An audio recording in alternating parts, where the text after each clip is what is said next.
The hardest part about change, really, in creating the life that you want, being defined by a vision of the future instead of a memory of the past, is not making the same choices you did the day before. And the moment you do that, you step into the unknown.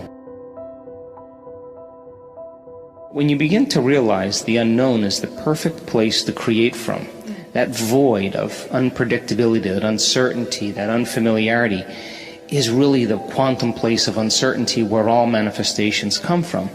So when you and I become comfortable living in that unknown place, I think then that we begin to manifest the things we want in our lives. So for me personally, I want to execute and be defined by a vision of the future instead of the memories of the past. So most people's brains are organized to reflect everything they know in their life. Their brain is a record of the past. And if you feel the same way every single day, and feelings and emotions are the end product of past experiences, it means, number one, nothing new is happening in your life, and number two, those emotions are keeping you anchored to the past. If thoughts are the language of the brain, and feelings are the language of the body, and how you think and how you feel creates a state of being, most people are literally, biologically, neurologically, chemically, genetically, and even quantum-wise connected to a past.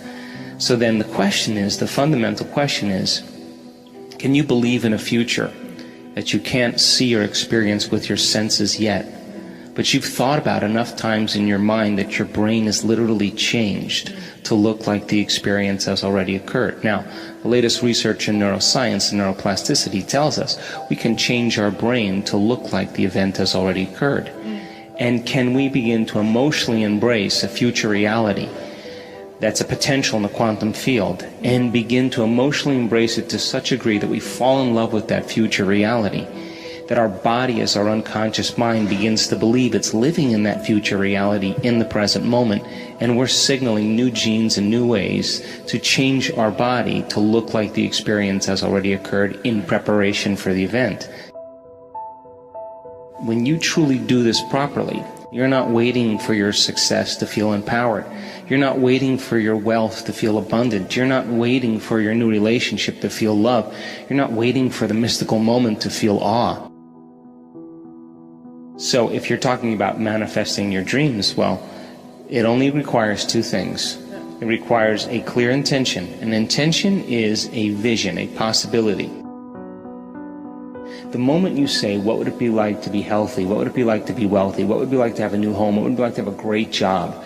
And you get this idea in your mind, that's intention. Then you write down the details. Okay, I want to travel around the world. I want to have great benefits, great insurance. I want to work with really cool people. I want to have a chance to be creative. And you list all of those individual elements to fortify your dream.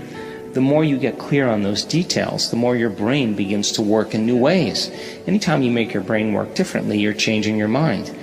Now, the moment you get inspired and you begin to feel what it would be like to live in that future, your body is getting a chemical sampling, an emotional sampling. It's getting a taste of the future. So the first thing you have to do is you have to become conscious of your unconscious thoughts. You got to notice your automatic habits and behaviors. And you have to become aware of your emotions that keep you anchored to the past. And if you can become so conscious of the unconscious states of mind and body that they would never slip by your conscious awareness again, you're becoming familiar with the old self so you don't return. Then if you begin to think about new ways of being defined by a vision, plan your behaviors, review them in your mind.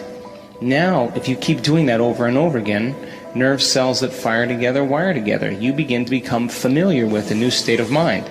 At the same time, if you can emotionally cultivate your inspiration, your joy, your enthusiasm ahead of the experience, by repeating that over and over again, cultivating that state, it's going to begin to become familiar to you. So then the process of change then requires unlearning and relearning, breaking the habit of the old self, reinventing a new self, pruning synaptic connections, as we say in neuroscience, and sprouting new connections, unmemorizing emotions that are stored in the body. Then here's the key, reconditioning the body to a new mind and to a new emotion. It's literally moving from your past to your future. It's losing your mind and creating a new one. And so then when you begin to understand that in that process, it's going to feel a little bit unfamiliar, uncomfortable. And if you can relax into that, instead of going back to the past, continuously invest in your future, sooner or later, it'll begin to become easier and easier and easier. And all of a sudden, when you least expect it, something amazing is going to happen in your life. And when that event begins to occur, you're going to pay attention to what you did inside of you now to produce the effect outside of you. And that's called human empowerment. And there isn't a person in the world that's excluded from this equation. The challenge is then to every day be defined by a vision of the future.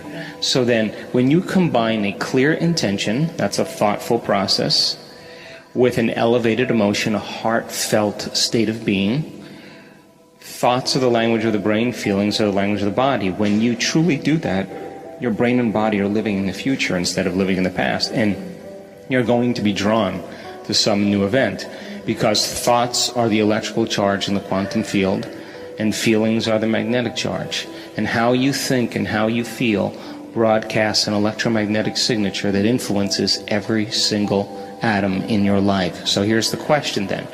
The fundamental question is, it's going to take time to pull your brain and body out of the past and continuously invest your energy into the future. So can you then maintain that vision, that view of your future, independent of the conditions in your environment, independent of the emotional addictions or conditionings or habits of the body, and independent of time? Because if you can, that's what greatness is all about. That's when we begin to truly change. And people around the world are doing this consistently, and they're doing it really well because it's our natural, innate way of being. That's the old model of reality, of cause and effect, waiting for something outside of you to change how you feel inside of you. And when you feel better inside, you pay attention to whatever caused that. That's cause and effect. And when you begin to make the correlation between what changed you from outside and inside, you create an associative memory. The quantum model of reality begins to say then you have to teach your body emotionally how that future is going to feel like before it's made manifest. In other words, you have to feel awe in order for the mystical moment to happen. You have to feel abundance before your wealth can occur. You have to feel in love with life before your new relationship happens.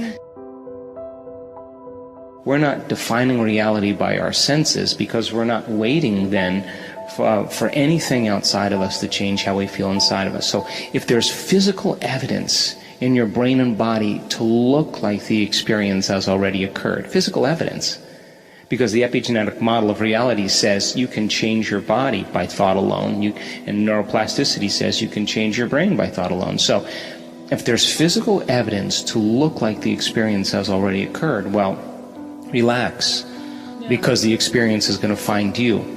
And it's going to come in a way that you least expect.